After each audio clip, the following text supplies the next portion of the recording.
ABC. Just a reminder that an education from OSU can be just what the doctor ordered.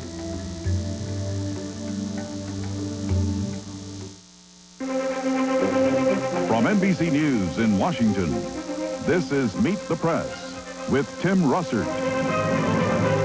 Our issues this Sunday: will the controversy caused by Ken Starr lead Congress to abolish the office of independent counsel? We'll ask three senators in the middle of a hot debate: Chris Dodd of Connecticut, Carl Levin of Michigan, Fred Thompson of Tennessee. Then, Jane Doe number 5 breaks her silence. Juanita Broderick alleges on April 25, 1978, Bill Clinton sexually assaulted her. I told him, please don't. He was such a different person at that moment. He was just a vicious, awful person. The president offers a denial. Well, my counsel has made a statement about the first issue, and I have nothing to add to it. What will be the political, moral, and legal fallout from this story? We'll ask William Bennett, author, The Death of Outrage; Patricia Ireland, president of the National Organization for Women; and law professor Susan Estrich, manager of the Dukakis for President campaign in 1988. Should the Wall Street Journal, the New York Times, the Washington Post, the Associated Press, and NBC News have reported this story based on events 20 years ago? Is it relevant to Bill Clinton's performance as president? What will it mean to future presidential candidates? With us, NBC's Lisa Myers, Washington Post media critic Howard Kurtz, and Gene Lyons of the Arkansas Democrat-Gazette.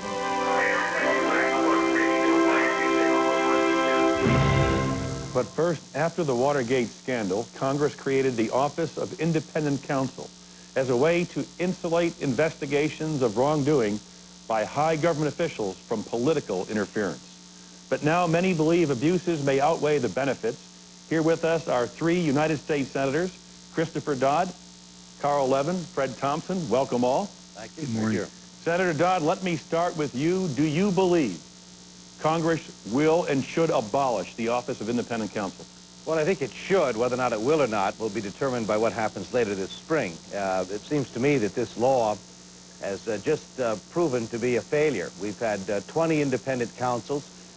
Two-thirds of them have not led to any indictments at all. We've cost about $150 million in these investigations.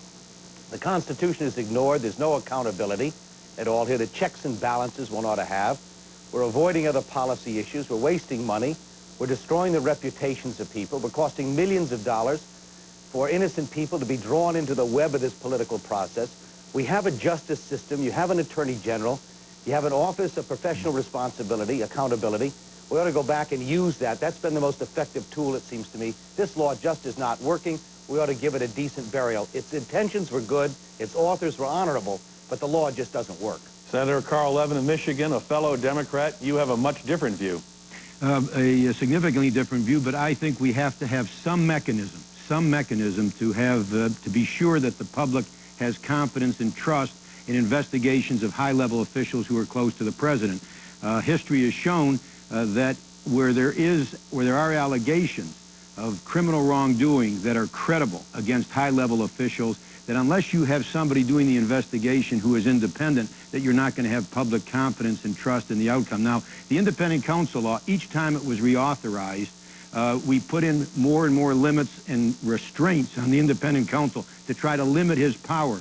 But my great fear is that the excesses of Kenneth Starr have now made it almost impossible for us to reauthorize this. And if we don't reauthorize this, we have to, I think, find some mechanism inside the Justice Department, perhaps bolstering up the Office of Public Integrity so that the public will have trust and confidence in these investigations. You do not believe now, Senator Levin, you have the votes to reauthorize the Office of Independent Counsel? I think it's just impossible to know that. Fred Thompson, the chairman, has set up a series of hearings which are balanced, which are going to have people on both sides of the issue, and it's not clear yet whether the votes are there, whether we can fix this statute. If we can't fix it, then we ought to replace it with something inside the Justice Department which will have public confidence. Senator Fred Thompson, you're the chairman, you're the Republican, the man in the middle here. will the statute authorizing Office of Independent Counsel be reauthorized? I don't think it will as it is presently constituted, Tim.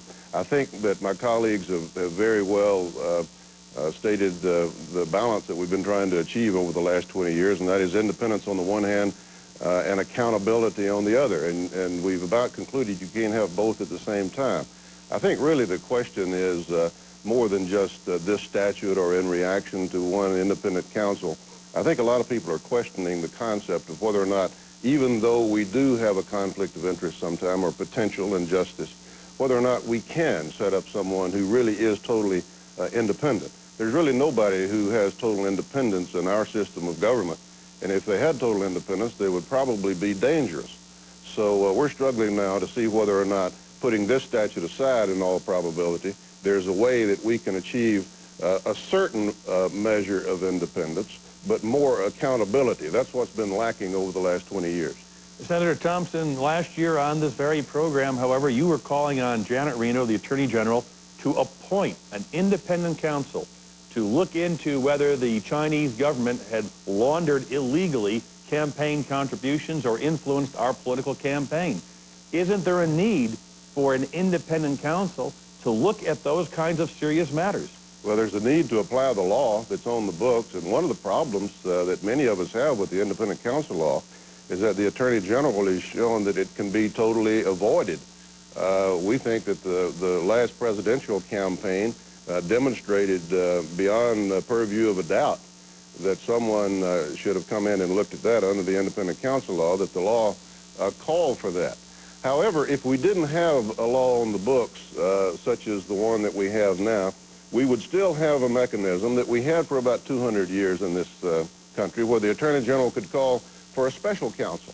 They wouldn't have the total independence that the independent counsel does now, but it would require Congress to do a better job, frankly, I think. It would require justice to be more accountable. It would require the American people to pay more attention and demand that justice be done in these cases. I think that we could go back under that prior situation and still have some accountability, still have a measure of independence by these special counsels without all the rubric, the reporting requirements the independent counsel has, all of the authority they're given, and still serve the needs of justice. A case you remember very well called Watergate. Then there was a special counsel, Archibald Cox. President Nixon demanded the Attorney General fire Archibald Cox, the so-called Saturday Night Massacre. Is that what we're going to go back to? Well, you know, that's an instance that can be used to prove that we don't really need an independent counsel, because Archibald Cox was not an independent counsel. He was fired. The public at that point was engaged, and they demanded that be rectified, and it was. So Mr. Jaworski was appointed then. He was not an independent counsel either. He was one of these special counsels that I previously referred to. So that really demonstrates, in a sense, that you can have someone come in from the outside, not tied down with all these rules and regulations that independent counsel have, but accountable to the Justice Department, still have a measure of independence and see that justice can be done. Senator Dodd, do you really believe the Justice Department can, in fact, investigate itself? Oh, sure. In fact, the point that Fred Thompson just raised is the classic one. Leon Jaworski brought 45 indictments and received, got 39 convictions in that case. And again, if it must come up where you feel as though something is so close that you feel that the personnel at the Justice Department itself cannot do that, there's certainly room in the law for the appointment of a special counsel under those unique circumstances. But what's happened here, one of the underlying interests was to sort of depoliticize this process. And yet just the opposite has happened over the last year or so, last couple of years with Ken Starr. Every time the issue came up as to whether or not Janet Reno was going to appoint an independent counsel, there were people threatening to impeach her if she didn't. All sorts of accusations were being made about her. It was anything but depoliticized. In fact, it got overly political as a result of it. And without the accountability, and I couldn't agree more with Fred Thompson on this point, it's the lack of accountability. Howard Baker, I think it was Howard Baker, Griffin Bell made the point the other day, I think in front of Fred Thompson's committee, that this has, in a sense, created another Justice Department, this independent counsel, where they have unlimited budgets, no restraints, and can go off into virtually any area they want. And we've seen the results in this Ken Starr investigation. My opposition isn't rooted in this particular investigation of Ken Starr. I can point to earlier independent counsels that I also thought went way overboard, went on too long, cost too much, and destroyed reputations of people and didn't get the job done. For 180 years, we had a good system. It can work. It can work again. We don't need this independent counsel statute. Senator Levin, what would you say to Senator Dodd? If the Attorney General of the United States is appointed by the President of the United States, how can that Attorney General possibly be objective in investigating his or her own president? I think it's very difficult for that Attorney General to do that, and that's why you need a mechanism, either an independent counsel, which I happen to agree has had too much power, unlimited resources, and Ken Starr has demonstrated the excesses and the extreme to which an independent counsel can go unless you have limits that work. We are supposed to have limits in the law. The independent counsel is supposed to follow the policies and practices of the Justice Department so that the person being investigated is treated no better but no worse than a private citizen. The problem is that Kenneth Starr has not followed the policies and practices of the Justice Department in many, many ways. For instance, when he, in the case involving Lewinsky, when he said to Lewinsky, or his people said to Lewinsky, that she could not have an attorney present at the time they were discussing immunity with her. At the time, for instance, that Kenneth Starr went to court in order to subpoena to force Secret Service agents to testify in that case. He was not following the policies and practices of the Justice Department, which is a critical part of the independent counsel law. So the problem then is, how do you rein in an independent counsel so that there are not these kind of abuses, so that you can have public confidence that the person investigating these high-level officials is, in fact, accountable, but at the same time, independent. And I think perhaps we're going to have to look at a mechanism inside of the Justice Department which will have greater independence than the Office of Public Integrity currently has, so we can have that kind of public confidence without having the abuses that we've seen over the years. One final comment: 15 out of 20 independent counsels have worked very well at very modest cost, very successfully. Most of them have not decided to indict the persons that they were investigating, and the fact that they decided not to indict is a plus, not a minus, because the public then had confidence that the failure to indict was reached independently. Senator Thompson, as you know, Senator Levin is the foremost proponent for independent counsel. He seems to be conceding the point, saying it's going to have to be moved to within the Justice Department, fairly or unfairly.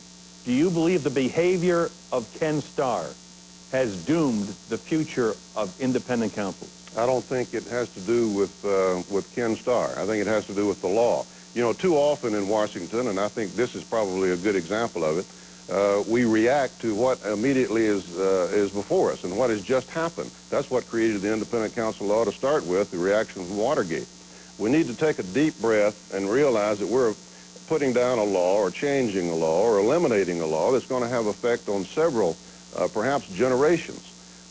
Ken Starr is an example of another problem with the law, and that is we set up an independent counsel who's supposed to be independent. We've given him all of this power and authority on the one hand, which I think is too much, and on the other hand, we make him defenseless. He sits out there, cannot defend himself, and a lot of people are expressing outrage over prosecutorial tactics that go on all across this country all the time. We had an independent counsel before Ken Starr who went on much longer than Ken Starr has gone on and spent more money. And at that time, he was attacked by politicians on the other side. So nowadays, one of the problems that we have nowadays is under this independent counsel law, we set this person up with all this power and authority, but is essentially defenseless against his political opponents. So he becomes a punching bag. Whichever presidential party is being investigated attacks the independent counsel. That destroys public confidence in the way we administer justice. I am beginning to think it would be better to put it back in justice, demand more accountability, bring in these special counsels when the situation calls for it, and have the public and the Congress not sit back and let these independent counsels take over the impeachment process and do all these things that nobody ever dreamed they were going to do, but the law requires them to do now. But exert our responsibility and our oversight and demand that justice be done in these individual cases. Senator Thompson, if I bet you a night at the Grand Ole Opry that the independent counsel law will be abolished, would you take my bet? Well, I'd probably be the Grand Ole Opry whether I won or lost, Tim. But I think that if the question demands a yes or no answer, I think the answer is yes, it would be abolished, if I remember your question. Exactly right. Senator Dodd, before we go, you are the co-chairman of a select committee on Senate committee on the YK2 problem, the computer glitch problem as computers try to adjust from 1999 to the year 2000. You're releasing a report on Tuesday. According to U.S. News and World Report, the draft report says Americans should stockpile food and water, save all their financial statements, that this problem is diabolical. What should America be concerned about? What is the worst thing that could happen in our country on January 1, 2000? Well, the worst thing would be to ignore the problem. The second worst thing to do would be to overstate the problem here. Senator Bennett of Utah is the chairman of the committee. The areas that you need to be concerned about are in health. 90% of doctors, the 800,000 doctors' offices, are not Y2K compliant at all. We've got problems in transportation, not as many, but some. Internationally, the problem is huge. When you get offshore in the United States, the problem is of a significant larger magnitude. Most of the issues here on financial services, on utilities, on telecommunications are in pretty good shape in this country. We should be okay, but it's not unwise for people to do a little stockpiling. You don't have to overdo it and keep your financial statements. You ought to do that anyway, whether or not you face a year 2000 problem. Senator Dodd, Senator Levin, Senator Thompson, thank you all very much for joining us. Thank you. Coming next, the legal, moral, and political fallout from the Juanita Broaddrick interview with William Bennett, Patricia Ireland, and Susan Estridge. And in our roundtable, was it right for the media to report this story? All coming up on Meet the Press. Meet the Press is sponsored by ADM, Supermarket to the World, and GE, online at www.ge.com. GE, we bring good things to life. Every moment, every dream, every challenge, for every step you take in life, there's GE, a financial partner you can trust. Take advantage of our expertise in insurance and investments and get the innovation you've come to expect. So think of GE when you think of insurance and investments for every step you take. Oh man, it's early. Did they test through the router? We're merging two totally different bank networks. Gotta work seamlessly. Seamless. AT&T says it's ready to go. Either gonna be the hero today or hiding in the John, right? Hero. Yeah. Everyone and everything working together in a whole new way.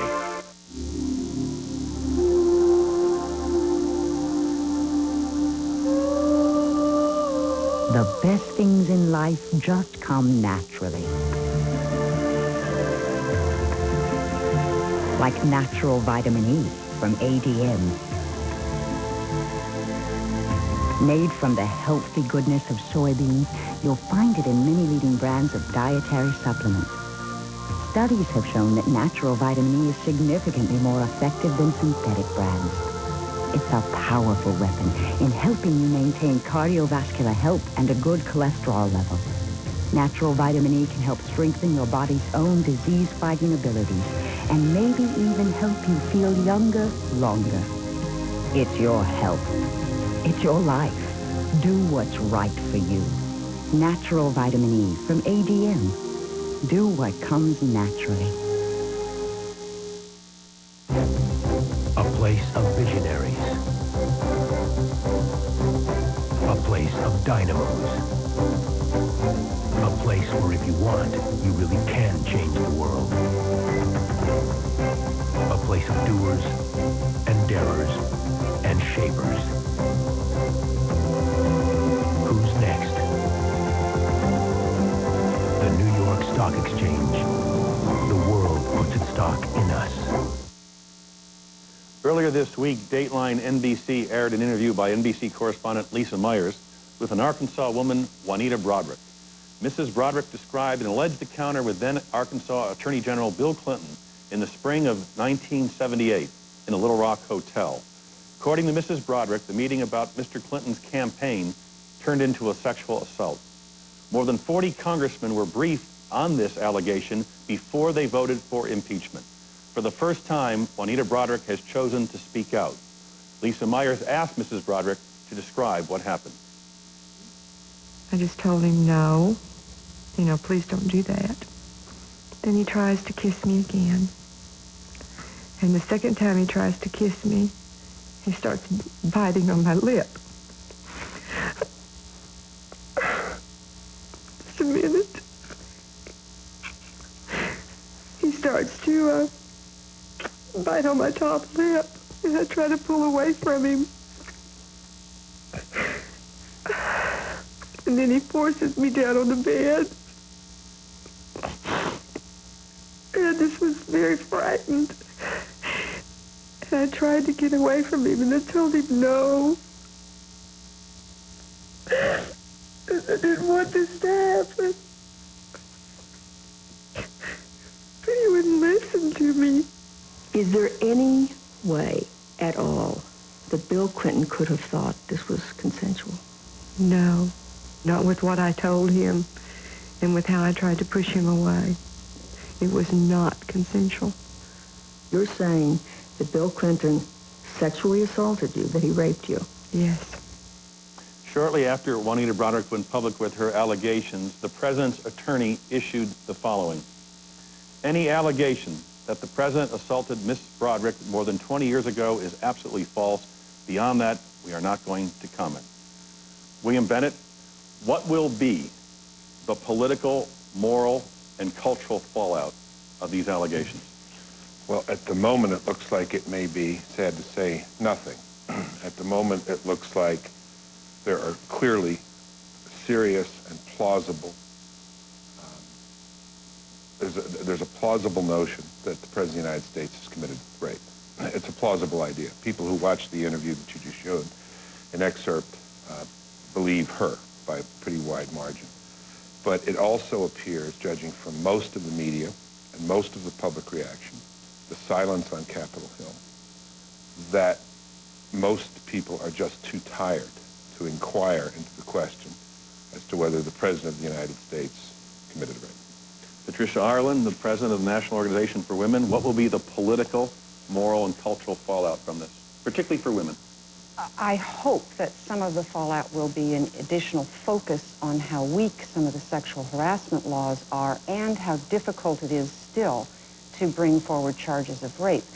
I agree with Bill that people are tired, but I think what they got very tired of very quickly was being told that they had no moral judgment and a certain self-righteous elitism that came about as we saw the Senate and the House, once again, as they did with Anita Hill, as they did with dozens of women who were accusing Packwood, sweep this under the rug. 40 Congress members were briefed, but the STARS people and the House managers didn't feel that the public could deal with this. We weren't allowed to know. We weren't allowed to have the political power of knowing that because they considered the report inconclusive, but they showed it to the wavering House members. What does that say about these kind of puritanical politicians' view of the public in general? If you had seen this interview and knew of these allegations before the impeachment trial, would you have then called for the impeachment of the president? I'm not sure. I think that and I do think that rape is a high crime. And I think that in many ways the conservatives did back us all in this country into a corner because at this point there is really no forum. And I would urge them to kind of, at this point, put up or shut up. If they're horrified by rape, join us in passing the Violence Against Women Act to have prevention programs, education programs, survivor services, pass the Hate Crimes Act, strengthen the harassment laws so that you have more than 180 days to file, and so there's no arbitrary limit on the damages. If you prove damages, you ought to be able to collect them. Let me show you something you said in May of 1995 about Senator Bob Packwood, and I'll put it on the screen. Mm-hmm. Packwood has shown such great disrespect for the law and for women. He should not be allowed to lead the charge in changing laws that impact women.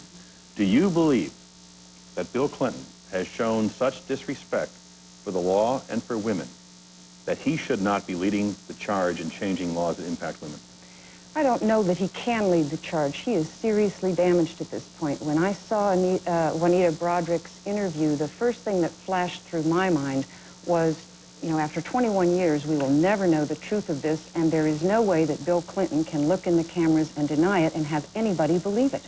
So in many ways, we have to look to the conservatives in Congress if we're going to strengthen the laws and change the circumstances that made a Juanita Broaddrick hold back for 2 decades plus.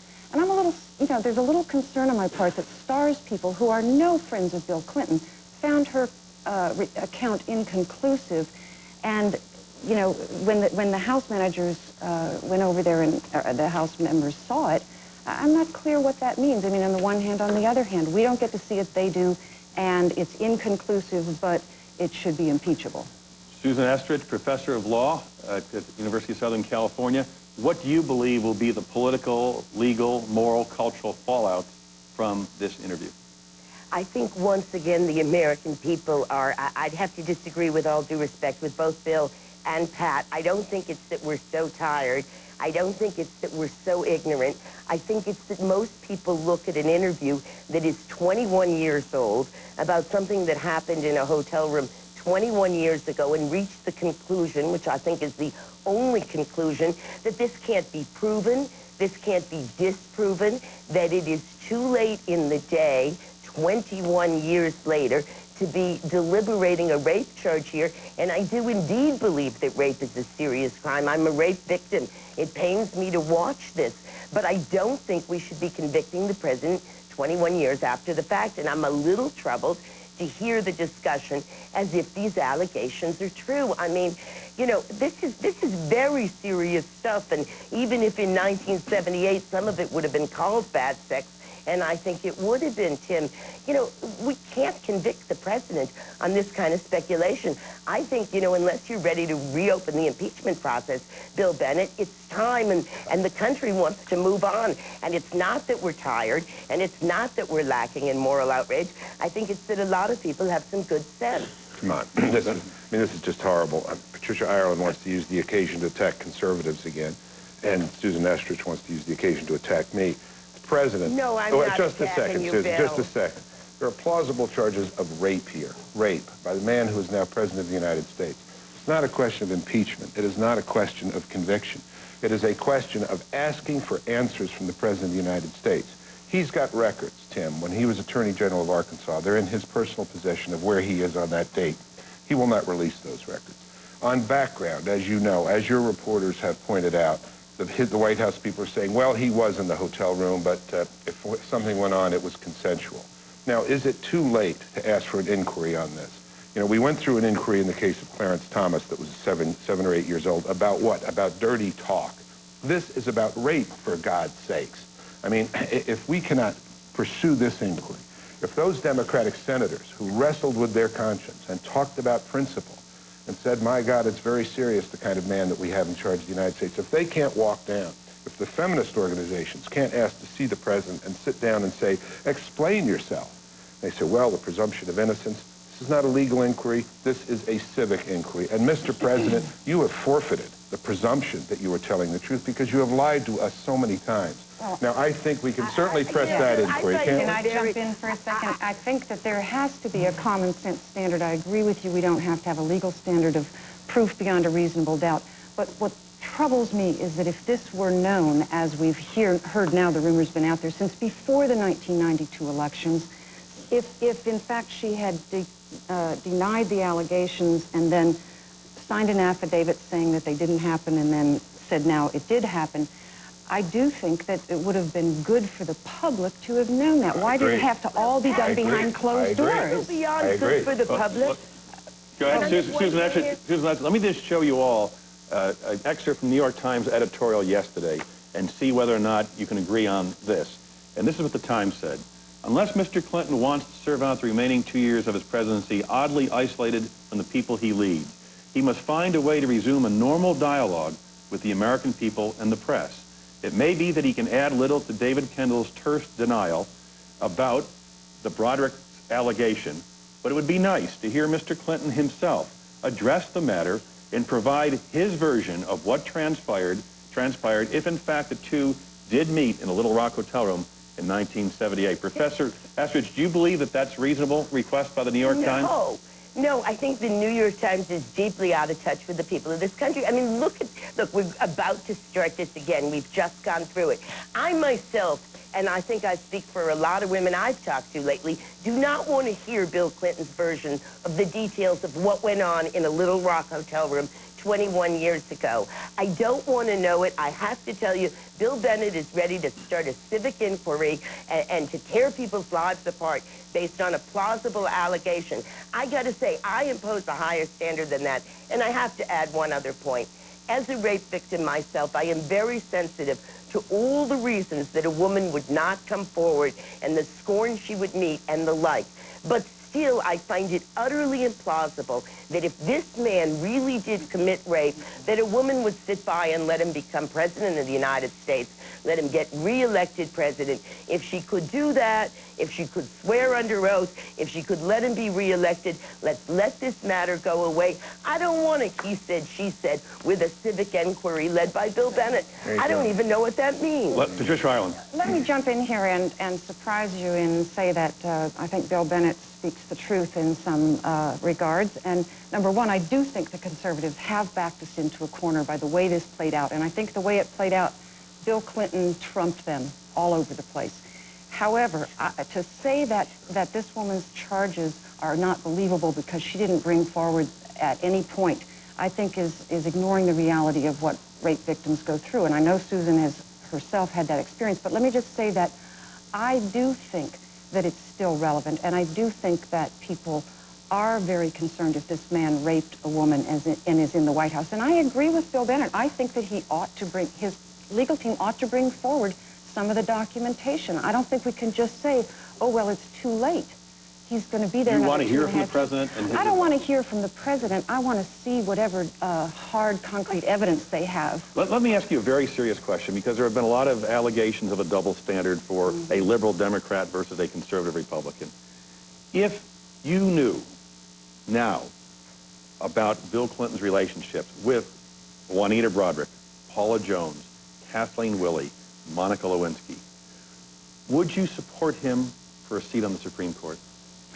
Oh, I think that we would be marching on the Senate to ask that we be allowed to see and hear the two of them, as we wanted to see and hear Anita Hill and Clarence Thomas, to make our own judgment of their credibility, to look at the facts ourselves and not have some senators sitting there saying, well, we don't have to let you all know because don't worry your little heads, we can decide it behind closed doors. So we would be again saying, let the public hear the evidence and decide for ourselves on what is, after all, a political issue. That's why it's in the Congress. Susan Estridge, shortly before the impeachment vote, Newsweek magazine quoted you as having a conversation with the president saying, well, it's almost over, and he's saying to you, it will never be over. What was the president referring to, do you think? Oh, I think he probably knew, and I didn't at that moment, that Ken Starr's office was leaking the idea that they would continue to, pursue the option of indictment. There was the Webb Hubble thing. Every time I go to Washington, Tim, I get these stories. This news organization is working on Jane Doe. And as Bill Bennett will remember, it was only a few weeks ago that there were plausible allegations that the president was the father of an illegitimate child. And if it weren't for DNA, everybody would maybe be calling for a civic investigation of that. I mean, I think we live in a time of politics where it's not necessarily Bill Clinton. It's gotten so vicious out there that if you get, quote, plausible allegations, particularly of serious crime, you're guilty until proven innocent. And that's what troubles me here. It's that these allegations are ultimately unprovable, and yet we will still pursue them. Bill Bennett, Paul Weyrich, a fellow conservative of yours, said that he believes the cultural war has been lost, that there's no longer a moral majority in the United States. Let me show you what you wrote in the Wall Street Journal 2 weeks ago and ask you to summarize your thoughts. The majority of the public think Mr. Clinton's character is bad, but no longer believe character matters. These are unpleasant things to realize, but it is the way things are. It's always better to accept reality than merely wish it away. Yeah, and we now have Professor Estridge saying, well, it happened 20 years ago. It's messy. It's he said, she said. Let's move on. If we can't look at a question like that, a serious question of whether this man has committed rape, that's just too messy. If there are more important things for us to do than to look into the question of the fitness of this man to serve, then we have lost something. We've been brought low by Bill Clinton, and this is one example of how we've been brought low. How many women, Susan, do you need to hear from? How many times does this kind of thing have to come up? You bet there have been some implausible charges, but most of the charges have been plausible. We have been here before. We have seen this pattern before. No, but wait, Bill, there is a difference. I got to jump in here. You know, you put this list together of Monica Lewinsky, who in response to the Paula Jones deposition notice said, I don't know anything about sexual harassment. I have nothing to add to that. Kathleen Willey, who's, I mean, I don't want to start the trashing of the women, but it is not a list of 5 women who have been raped. There is one allegation of rape. That's right. There is a sexual harassment case that's been thrown out. You know, the president has been called a murderer and a liar in the Wall Susan, Street there Journal. has been a woman saying X, the president saying Y, then we find out X is true. Then the next woman comes forward and says it, he denies it, and that turns out to be true. There has been a pattern of his lying. There has been a pattern of him forcing himself on women. I don't know why you won't admit this. No, pattern of him forcing himself on women. That is just not fair, Bill. There's been a pattern of people writing that the American public doesn't think character matters. Of course we think character matters, but we don't. I don't believe that. I believe that the Americans, there's a political elitism going on in Washington. Character does matter to the people of this country, but they also are not going to buy it from a Bob Barr, who's been married 3 times and lied under oath. You know, I mean, they're not going to buy it. No, I'm bashing people who lie under oath. If you're going to be a rapist, be pro-choice. Oh, come on, Bill. You know that's not my job. Bill Bennett, Patricia Ireland, Susan Estridge, thank you all. Coming next, NBC's Lisa Myers, who first reported this story, the Washington Post Howard Kurtz, and Gene Lyons of the Arkansas Democrat-Gazette. Are Juanita Broaddrick's charges newsworthy? What will be the standard for future presidential candidates in the year 2000? All coming up on Meet the Press.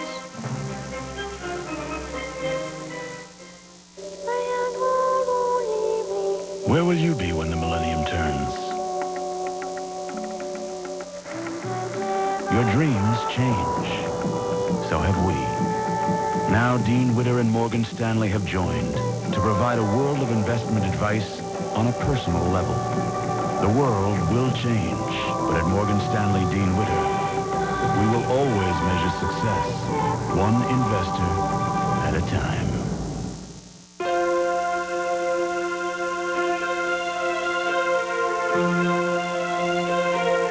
They're hanging out on Hoyt Street in Brooklyn. They're killing time on the banks of the Mississippi. They're looking for something to do in the hollows of West Virginia. They're sitting right there in front of you on a stoop in your own hometown. They're the kids the future of the world depends on. But they need safe places to play, help with their schoolwork, or just somebody to look up to.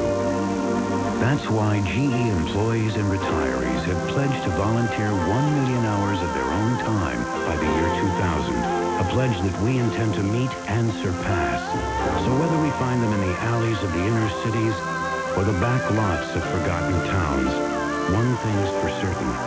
Their future is in our hands, just as the world's future is in theirs. What are you going to tell them? That you didn't see the stop sign? You just didn't see it? Think he'll buy it? Would you?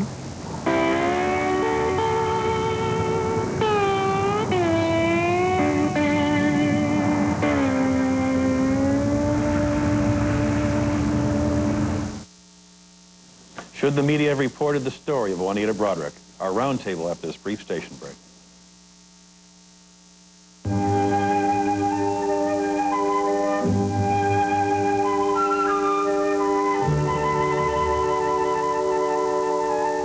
Thursday on Today, Ken. When you need a ride to the airport, call the cab that always gives you first-class service. Call Green Cab 234-1414. They'll get you there on time. When you look at John and Lulu Gascon, you see good people. But all their bank saw was a couple of late payments. So they called the money store. We refinanced their house and saved them $1,000 a month. For paying on time, they get automatic rate reductions that save them even more. That's the Back on Track plan. Will your bank treat you this way? Maybe you should find someone who will. The Money Store. 1-800-LOAN-YES.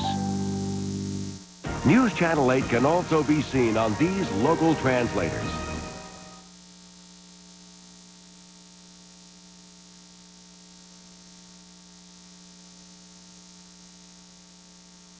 We're back. Lisa Myers, you did the interview with Juanita Broaddrick. Why do you believe this story is newsworthy? Why is it relevant when the allegations occurred some 21 years ago? Well, because Juanita Broaddrick was Jane Doe number 5 in the Paula Jones case. She had been interviewed by Ken Starr. But probably most importantly, that the information which Starr sent Congress about her was reviewed by 40 Republicans, many of them wavering right before the vote on impeachment. And while not a single one of them said, I voted to impeach because of that, it clearly influenced some of their decisions. We put on our screen David Kendall's response. The president said at his press conference, my lawyer has answered that question, what specific information did you request from the White House, and what was their response? Well, about 19 days before the story aired, we sent the White House a letter requesting basically any information they had about Juanita Broaddrick, any reason she should not be believed, and we also asked for any information they had about the president's whereabouts on 6 days in April and May of 1978. One of the dates was April the 25th, the day we believe the alleged incident occurred. And we kept waiting for information from the White House. We also asked not only where Bill Clinton was that day, we asked, did he know Juanita Broaddrick? Had he ever been in a hotel with her? Had he ever had any intimate sexual contact? Did he apologize to her in 1991, as she claims? And we got back the 2-sentence denial from David Kendall, and that's it. Howard Kurtz, as the media critic for the Washington Post, author of The Spin Cycle, How the White House and the Media Manipulate the News, do you believe that this story is newsworthy?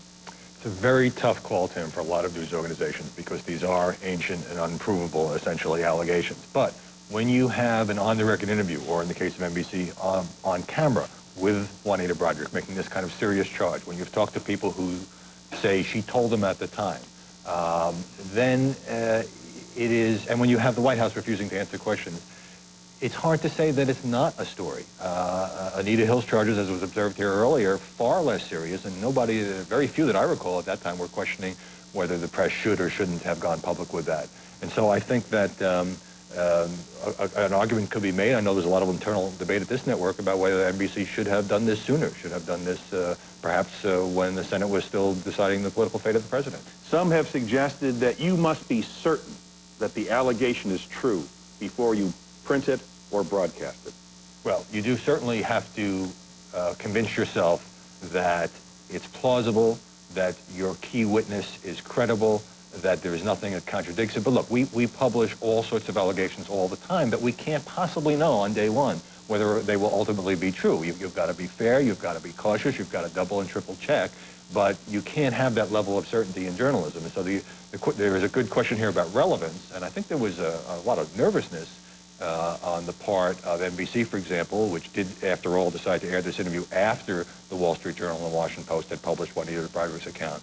But if that was the standard that you just suggested, then there essentially would be no investigative reporting in this country. Gene Lyons, do you believe that this story is newsworthy? Is it relevant? And should it have been broadcast and published?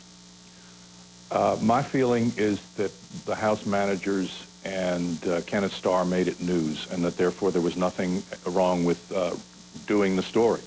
I think the story, as I saw it, was a balanced story. That is to say, anyone who's at all a skeptical individual who wants to look at it in a different way, who wants to entertain different possibilities, can certainly construct them out of what was presented. It's certainly not provable. It shows why there's a statute of limitations under the law, because I think it's clear to most people we're never getting to the bottom of this story after 21 years. Beyond that, my greatest concern with it was what I would call the sort of as the world turns aspect of it. That is to say, giving Juanita Broaddrick so much camera time, focusing in on her so much, the strong emotional content of the story encourages people in the illusion that you can watch someone on television that you've never seen before, listen to them tell a story, and decide whether or not they're telling the truth. I mean, anyone who's ever been in a courtroom for any period of time, whether a cop, a prosecutor, or a reporter who's reported cases, knows that you can't do that because, as, let me say this, as Bill Clinton himself proves, the biggest liars are the best liars. And so there's no way of determining the truth of this, and that's where my concern lies. But rape or sexual assault is a very emotional experience. And isn't it natural for a woman recounting something that she absolutely insists took place to be emotional in her presentation? Of course. Look, rape is a vile and cowardly act. My criticism of the story, if I'm going to give a criticism of the story, is I think that there might have been far more analytical content about Kenneth Starr's actions in the thing, the House manager's actions in the thing, much more inquiry into why it was deemed inconclusive by the FBI, why they turned away from it. That was where I would have taken the story had I been writing it. Lisa Myers, you looked into this. Why did you not focus on Ken Starr and the FBI not going forward with this and making it public? Well, my understanding of the reason Ken Starr did not go forward was that his mandate was to investigate obstruction of justice in the Paula Jones case. A lawyer and an investigator for Starr went to Van Buren and interviewed Juanita Broderick in April of last year.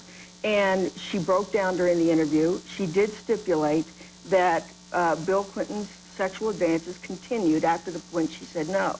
But she did not go into the details of the encounter and did not want to.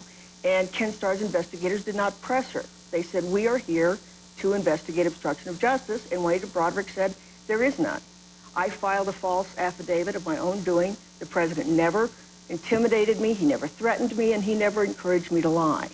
And that's the reason Ken Starr did not go forward with it. Howard Kurtz, in terms of the timing, what would have happened if this story came out during the impeachment trial? Tim, it would have exploded like a nuclear bomb. I'm not saying it would have changed the outcome of the trial, but given that supercharged atmosphere, and I can't help but believe that this was at least in the back of the minds of some NBC executives who have had this interview, obviously, for more than a month, that would have been a very controversial and explosive thing to do. Once the trial is over, there's no more political or legal proceedings, and once Juanita Broderick has told her account to a couple of newspapers, including mine, it's not, the stakes don't seem as high. But you know, it's funny. It's easier for journalists to write a story or a broadcast story that says, Congress is investigating X, the Special Prosecutor is investigating X, the Justice Department is looking into it. Right now, we don't have any of that. There's no lawsuit, there's no ongoing proceedings. So to report this story, and some news organizations still today are staying away from it or queasy about it, you have to go out on a limb, so to speak, and say, our news organization thinks this is important, not because somebody else is looking into it, but because we've examined it, and here's what we found. Gene Lyons, you live and work in Arkansas. What is the reaction down there to this story? I think it's pretty much the same as it is everywhere else. I mean, one thing that we've known, the background that was described very well in the story in the New York Times, and to a somewhat lesser degree, I thought, in the Post, that this is an ancient allegation that's been around for 6 or 8 years, 8 years at least, since the 1990 governor's election here. It's been floating around. Republican operatives have been trying to push the story. Sheffield Nelson, President Clinton's 1990 gubernatorial opponent, has been very active in trying to get this story done. It's known that every news organization and every reporter who ever looked at it before shrugged and said, it's inconclusive, you can't tell. Now, partly that's because Juanita Broderick herself wasn't talking.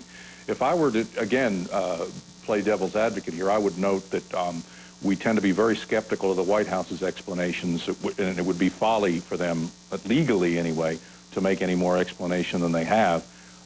But we tend to be very accepting of Kenneth Starr's. A lot of people think that Kenneth Starr never took at face value anyone else's explanation. Well, there was no obstruction, no. Yes, I contacted the White House, but they didn't urge me to do anything. He's never taken that at face value before. So there's a lot of feeling that maybe there's more to this story that we don't know that caused them to turn away, as every other reporter, as I say, over 7 or 8 years turned away from it. Lisa Myers, are you surprised that more media outlets have not pounced on this story and given it legs, as the vernacular would say? I am and I'm not. I am because of the, I guess, the explosiveness of the allegations, I'm not, because they have not had time they first didn't have Juanita Broderick on the record. They also didn't have their own investigation. As you know, we looked into this for a month.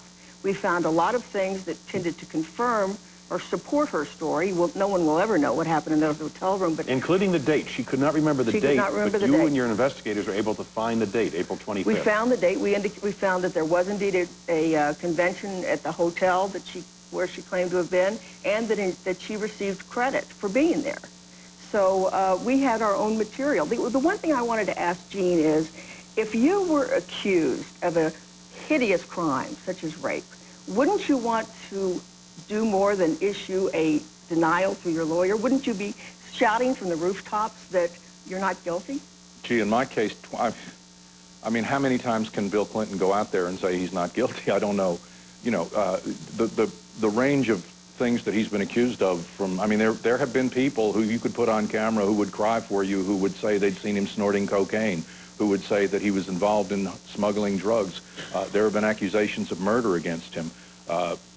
Assuming his innocence, I would assume he's just so sick of this whole thing that he knows the only thing to do is to just shut up and let it go away at this point. If in my case, after 21 years, there's no way I could defend myself, because there's no way I could prove where I was 21 years ago. Jean Lyons, as you recall, way back in February of last year, you were on this program when Monica Lewinsky's allegations surfaced, and you were talking about her and the president, and this received a lot of discussion within the Judiciary Committee. I want to roll that tape and get your reaction to it now, a year later. Somehow I have a feeling I'd hear this again. If you take someone like the president, who a lot of women would find attractive if he came to fix their garbage disposal, and you make him the president of the United States, the alpha male of the United States of America, and you sexualize his image with a lot of smears and false accusations so that people think he's Tom Jones or Rod Stewart, then a certain irreducible number of women are going to act batty around him. A year later, what do you think of that statement? We learned that the president was lying about Monica Lewinsky. From what I've learned of Monica Lewinsky, that statement, I mean, from her behavior, that statement wasn't so terrible as a description of what happened. The difference is I didn't think he would be fool enough to join her in her foolishness, but alas, he was. I'm not proud of having made that statement, but I'm not embarrassed about it either. It was pure speculation at the time.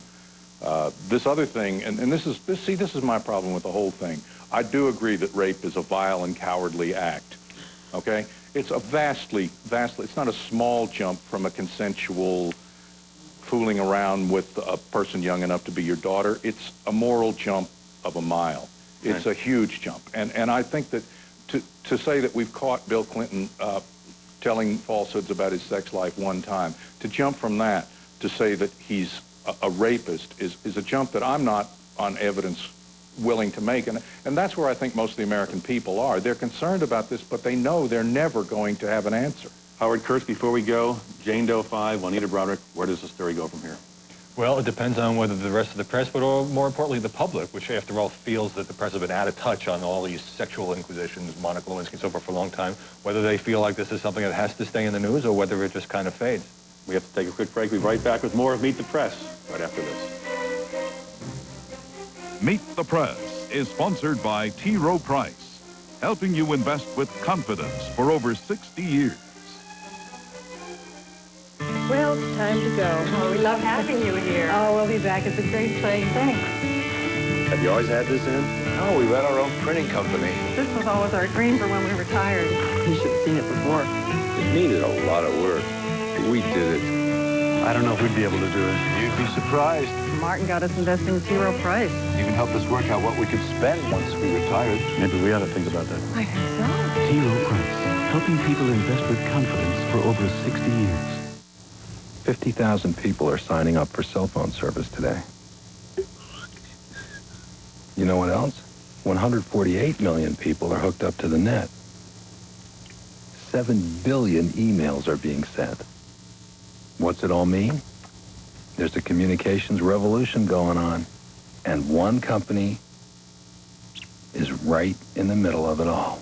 Lucent Technologies. We make the things that make communications work.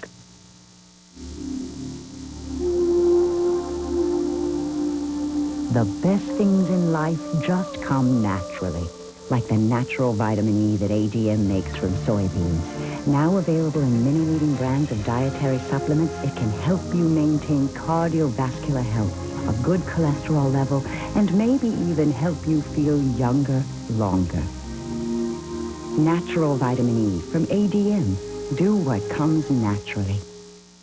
You want the proposal tomorrow? No problem. The self-employed. Happy, free, masters of their own destiny. They'll get it done with the right help. Where's Jason?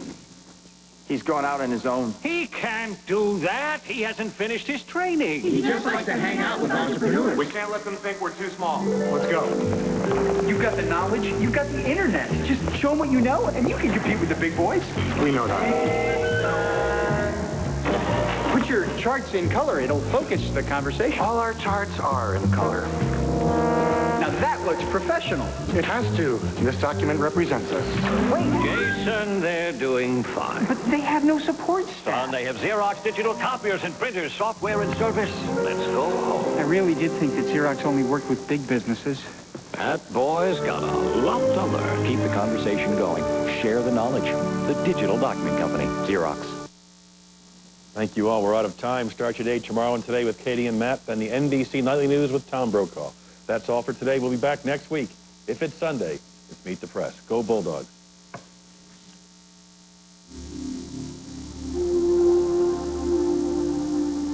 The best things in life just come naturally, like the natural vitamin E that ADM makes from soybeans. Now available in many leading brands of dietary supplements, it can help you maintain cardiovascular health, a good cholesterol level, and maybe even help you feel younger longer. Natural vitamin E from ADM. Do what comes naturally.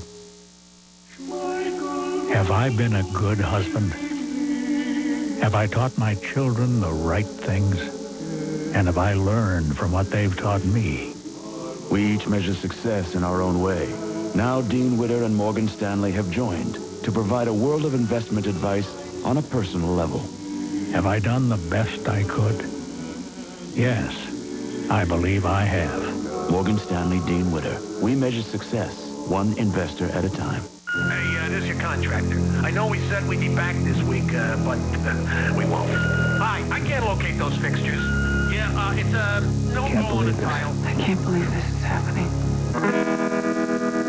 Everything we've ever dreamed of. The GE Monogram Collection, the best of both European and American design combined with GE's world-class performance. It's the silver lining in the dark cloud of renovation. Me again. I can't make it next week either. It's perfect. What can EDS do for a business? We've helped the Dutch create a data acquisition system to better manage the watery challenges Mother Nature brings. Together with EDS, Rolls-Royce is transforming its processes, giving its business performance a whole new thrust. And we're helping make the streets of New York safer with a revolutionary ticketing system. Now, what can we do for your business? EDS, a more productive way of working. Meet the Press has been sponsored by ADM, Supermarket to the World, and GE, online at www.ge.com. GE, we bring good things to life.